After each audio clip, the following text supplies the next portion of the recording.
Hi student, welcome back to my YouTube channel. बच्चों, class 12 physics का जो first chapter है इलेक्ट्रोस्टैटिक, अगर आप एनसीईआरटी में देखोगे तो उसमें लिखा है इलेक्ट्रिक चार्जेज एंड फील्ड्स।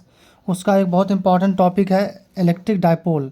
तो बच्चों, इलेक्ट्रिक डायपोल से क्वेश्चन जो है बोर्ड एग्जाम में आते रहता है और प्रत्येक साल क्या है आपको देखने को मिलेगा, कंपटीशन में भी देखने को मिलता है। तो चलो आज उसका बोर्ड का बिहार बोर्ड में जो क्वेश्चन आया है उसका कुछ क्वेश्चन डिस्कशन कर रहे हैं हम लोग, ठीक है। तो ये जो क्वेश्चन है, an electric dipole is held in uniform electric field, the dipole is aligned parallel to electric field, find the work done in rotating it through an angle of 180 degree. यानी क्वेश्चन इसमें simply यही कहा गया है बच्चों कि uniform electric field है, मान लो ये यूनिफॉर्म इलेक्ट्रिक फील्ड है, ठीक है। और इसमें जो एक डायपोल को रखा गया है, मान लो ये डायपोल को रखा गया है और डायपोल को इस तरह से रखा गया है कि ये डायपोल का मान लो नेगेटिव चार्ज है और ये पॉजिटिव चार्ज है, क्योंकि किधर अलाइंड है, देखो द डायपोल इज अलाइंड मतलब उधर है, aligned parallel to electric field, इसके पैरेलल रखा गया है, ठीक है। तो डायपोल मोमेंट वेक्टर क्या होगा, उधर होगा। अब कह रहा है find the work done in rotating it through an angle of 180 degree. यानी डायपोल को क्या करना है, इसको रोटेट कर देना है, इसको जैसे ऐसे है इधर की तरफ तो इसको ऐसे बना देना है, तो यानी 180 डिग्री पर रोटेट करना पड़ रहा है। तो इसको जो है आफ्टर रोटेशन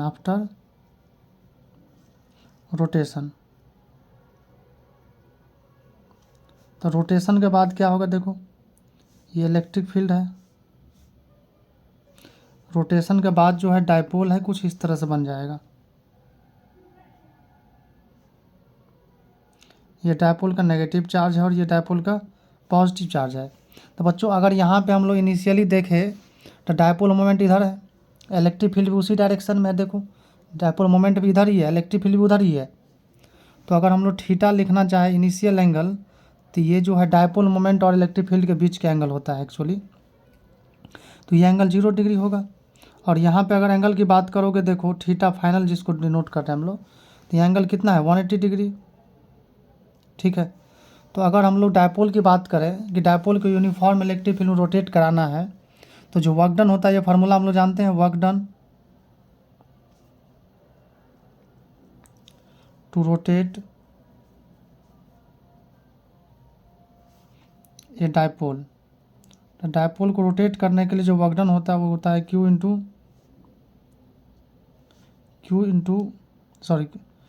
पी ई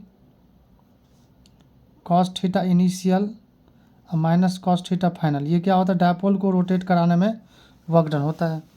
तो पी ई यहाँ से लिख दो और कॉस थीटा इनिशियल देखो कितना था इनिशियल 0 डिग्री क्योंकि पैरेलल था, और कॉस थीटा फाइनल क्योंकि 180 डिग्री से रोटेट कर दिया है। तो पी ई हम लोग जानते हैं बच्चों, कॉस 0 होता है 1 और माइनस कॉस 180 डिग्री कितना होता है -1, तो लिख दिए हम लोग। तो पी इंटू देखो 1 और ये माइनस माइनस क्या हो जाए प्लस, तो यानी हो जाएगा 2p। तो W को जो वैल्यू आ जाएगा ये कितना आ जाएगा कि वर्क डन जो करना पड़ेगा 2 इंटू पी ई, ठीक है। तो ये आंसर हो गया।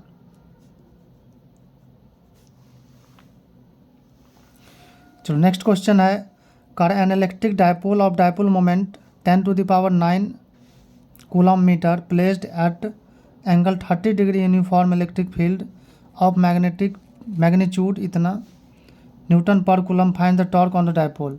बच्चों कह रहा है यहाँ पे इलेक्ट्रिक डायपोल है, तो इलेक्ट्रिक डायपोल को इलेक्ट्रिक फील्ड के साथ कितना एंगल पर रखा गया है, यहाँ पे 30 डिग्री पे। तो यूनिफॉर्म इलेक्ट्रिक फील्ड बना दिए, यहाँ पर एक यूनिफॉर्म इलेक्ट्रिक फील्ड है और डायपोल को जो रखा गया है इसके साथ 30 डिग्री पे। तो ये डायपोल का नेगेटिव चार्ज है और डायपोल का ये पॉजिटिव, और यही एंगल है 30 डिग्री, ठीक है। ये एंगल कितना है 30 डिग्री। तो यहाँ पर कह रहा है डायपोल मोमेंट जो है ये कितना है, डायपोल मोमेंट जिसको P से डिनोट कर रहे हैं हम लोग, तो 10⁹ कूलम मीटर इसका यूनिट होता है। और अगर यहाँ पर थीटा की बात करोगे तो थीटा कितना है 30 डिग्री, जो डायपोल मोमेंट इलेक्ट्रिक फील्ड के साथ एंगल बना रहा है।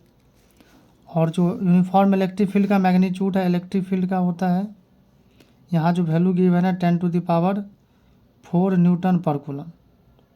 तो इतने डाटा आपको गिवन है, आपको निकालना है फाइंड टॉर्क। तो बच्चों हम लोग जानते हैं टॉर्क हम लोग जानते हैं torque on dipole in uniform electric field, uniform electric field. तो टॉर्क, इसको थोड़ा सा इसे घुमा दो, तो जो टॉ होता है इसका मैग्नीट्यूड होता है पी ई साइन थीटा। अगर वेक्टर फॉर्मेट बात करें तो टॉ का फार्मूला होता है टॉ इक्वल टू पी क्रॉस ई, और इसका मैग्नीट्यूड कितना होता है पी ई साइन थीटा। तो टॉ जो हो जाएगा यहाँ पे देखो क्या हो जाएगा, पी का वैल्यू गिवन है 10⁹, यहाँ देखो गिवन है। ई का वैल्यू देखो यहाँ पे इलेक्ट्रिक फील्ड गिवन है, तो क्या हो जाएगा 5 × 10⁴, और साइन हो जाएगा 30 डिग्री। ठीक है, तो ये देखो इसको मल्टीप्लाई कर लो, तो 5 तो 5 रहने दो, और ये देखो 10⁹ है, यहाँ 10 क्या है 4, तो ये दोनों को क्या करो ऐड करो, तो 9 और +4 कितना हो जाएगा 10⁻13, और साइन कितना होता है 1, ये 30 डिग्री 1/2 हो गया। इसको कैंसिल कर दो तो ये हो जाएगा 2.5। ठीक है 2.5, तो आंसर हो जाएगा 2.5 × 10⁻13 न्यूटन मीटर। ठीक है, ये टॉर्क का वैल्यू हो गया। चलिए नेक्स्ट क्वेश्चन हम लोग देखते हैं। ये जो है ये भी बिहार बोर्ड में आपका 2024 में यानी 2024 में पूछा गया है। कारण electric dipole of dipole moment इतना है, यानी जो डायपोल मोमेंट है गिवन है बच्चों, देखो डायपोल मोमेंट पी है, पी से डिनोट करते हैं, तो पी इक्वल टू कितना है 2 × 10⁻⁻6 coulomb metre. Is kept inside a close surface, यानी कोई क्लोज सरफेस है, कैसे भी रैंडम बना लो, एक क्लोज सरफेस है, इसके अंदर क्या है एक इलेक्ट्रिक डायपोल रखा गया है। तो ये डायपोल का मान लो ये वाला क्या है नेगेटिव चार्ज है, और यहाँ पर ये पॉजिटिव चार्ज है। इक्वल और अपोजिट चार्ज होता है डायपोल में। कह what will be the net flux coming out from the surface, तो टोटल जो फ्लक्स पास होगा, फ्लक्स पासिंग थ्रू सरफेस, तो फ्लक्स पासिंग थ्रू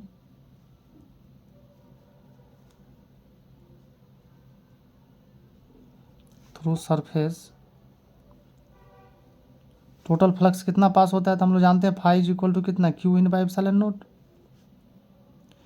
इसके अंदर जो नेट चार्ज है डिवाइडेड बाई ε0, तो फाई इक्वल टू कितना होगा, देखो इसके अंदर दो चार्ज है, एक माइनस है, अगर इंडिविजुअल देखोगे तो यहाँ +Q ε0, ये क्या हो जाएगा 0, तो 0 हो गया। यानी तो डायपोल को किसी क्लोज सरफेस के अंदर रखेंगे तो फ्लक्स कितना होगा, कोई फ्लक्स पास नहीं होगा, 0 फ्लक्स पास होगा।